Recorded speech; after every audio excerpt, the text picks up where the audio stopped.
परम सिद्ध भगवान की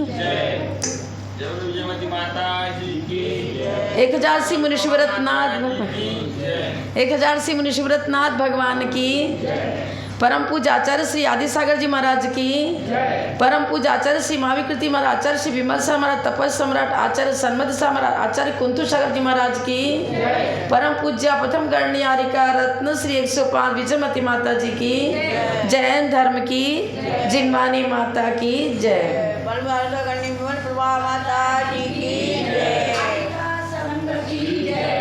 भवार्णवे जंतु समूह में न माकर्षयामास हि धर्मपोतात् मज्जन्तमुद्विच्य येन सापि श्रीवर्धमानं प्रणमाम्यहं तं श्रीवर्धमानं प्रणमाम्यहं तं।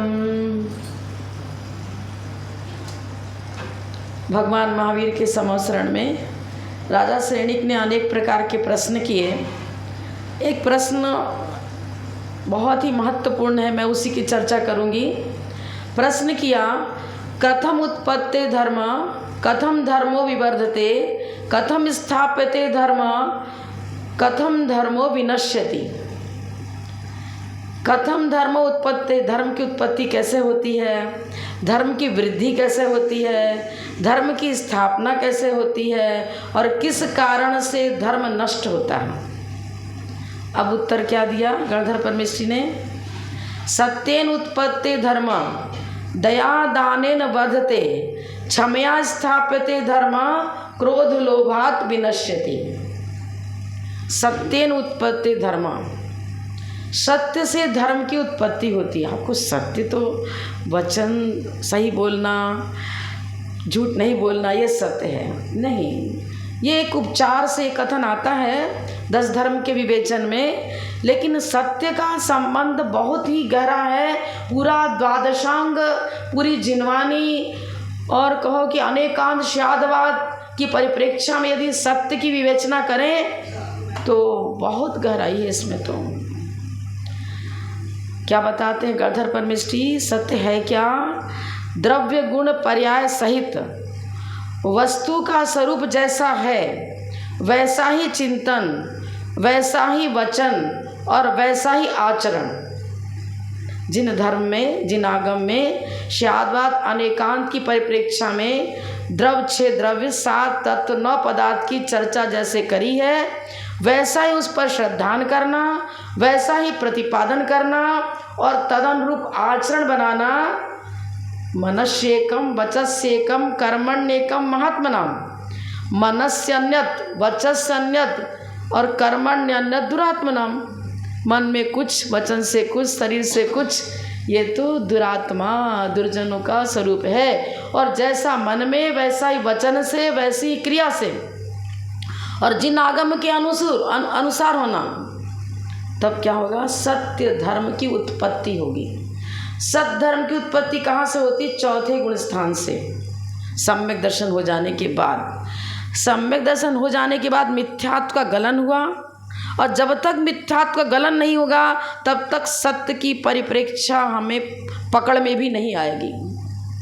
वीतरागता के बिना धर्म की स्थापना नहीं होती। जहाँ जहाँ वीतरागता है, त्याग और वैराग की भावना है, कषायों पर विजय प्राप्त करने की कला जो सिखाता है, इंद्रियों पर विजय प्राप्त करने की क्षमता जिससे आती है, वही तो सत्य धर्म होगा। सत्येन उत्पत्ति धर्म दया दानेन वर्धते। अब बीजारोपण तो हो गया। अब किसान बीज बोने के बाद क्या करता है? सिंचन करता है ना। दया दानेन वर्धते। दया एकेंद्री से लेकर पंचेंद्री तक सभी जीवों के प्रति उनकी अच्छी भावना रखना, उनके प्रति सद्भावना रखना, उनकी रक्षा करना। जीवों के रक्षण का जो भाव है, इसको कहते हैं अहिंसा परमो धर्म। इससे हमारा सम्यक दर्शन परिपुष्ट होगा, हमारे आत्मिक गुणों का सिंचन होगा, वर्धन होगा। दया दानेन वर्धते। दया और दान, दान की चर्चा मैं कल कर चुकी, इसलिए रिपीट नहीं करूँगी। तो दान के बिना हम सही पूछो तो अपने जीवन को फिल्टर्ड कर ही नहीं सकते। जैसे गंदा पानी है, उसको फिल्टर्ड मशीन से शुद्ध कर लेते हैं, फिर वो पेय हो जाता है, वही गंदा जल पेय हो जाता है। इसी प्रकार दान के द्वारा, दान का मतलब ये नहीं है कि आप मतलब मंदिर का ही निर्माण कर रहे हो तो दान हुआ। कोई एक परिप्रेक्ष्य नहीं है, 7 ऐसे क्षेत्र हैं जहाँ दान दिया जाता है। इसका लंबा प्रकरण कल मैं बताऊंगी। तो मंदिर का निर्माण तो है ही, लेकिन सबसे बड़ा निर्माण क्या है? लोभ कसाय पर विजय प्राप्त करो और योग्य स्थान पर दान दो।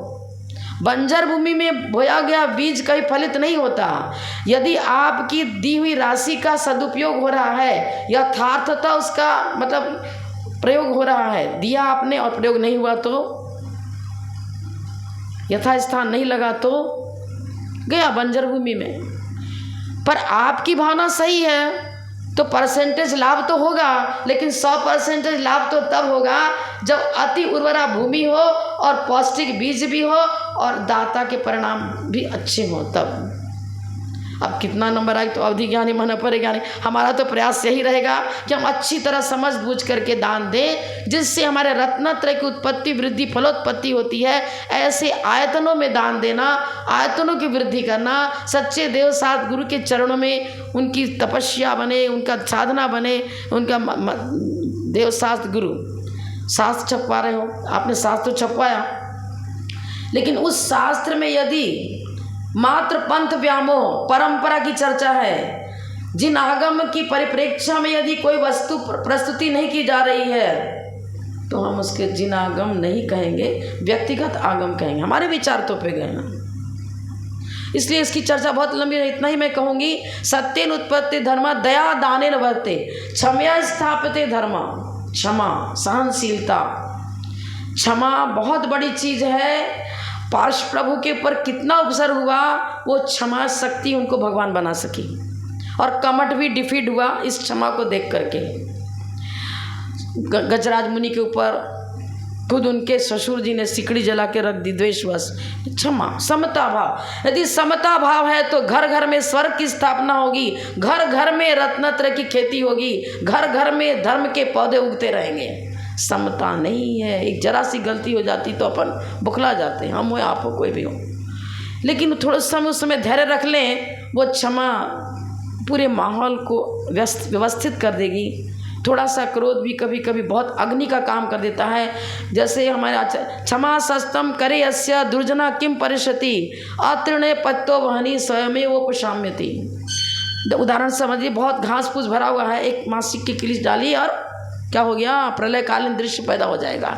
लेकिन घास फूस कुछ भी नहीं है, स्वच्छ भूमि है, और वहाँ माचिस की किली डाल तो गिलते साथ बुझ जाएगी। हमारे अंतःकक्ष की भूमि यदि स्वच्छ है, निर्मल है, हमारे अंदर क्रोध मान माया लोभ का कचरा नहीं है, तो वो निमित्त हमारे कुछ भी नहीं बिगाड़ करेगा। और हमारा चित्त खुद ही क्षुभित है, कषायों से ग्रस्त है, तो थोड़ा सा निमित्त भी मेरे अग्नि का प्रयोग हमारे अंदर कर देगा। तो क्षमया स्थापित धर्म। फिर क्या बताया, क्रोध लोभात विनश्यति अस्ति नास्ति दोनों। क्षमा से धर्म की स्थापना होती है और धर्म का नाश क्रोध और लोभ से होता है। तो आप सोचो, कुंद कुंद आचार्य ने बहुत सुंदर सुंदर रचना करी है। गुरल काव्य में तो गागर में सागर भरा है। वो कहते हैं, गौरव का यदि चाहते बनना तुम आधार, क्षमाशील बनकर करो सबसे सदव्यवहार। सदव्यवहार ऐसा नहीं कि बच्चे को आलू भी चाहिए तो खिला दिया, सदव्यवहार नहीं है ये। जिन आगम के अनुसार प्रत्येक प्राणी के प्रति हमारा व्यवहार होना चाहिए, उस समीचीन व्यवहार का नाम ही धर्म है।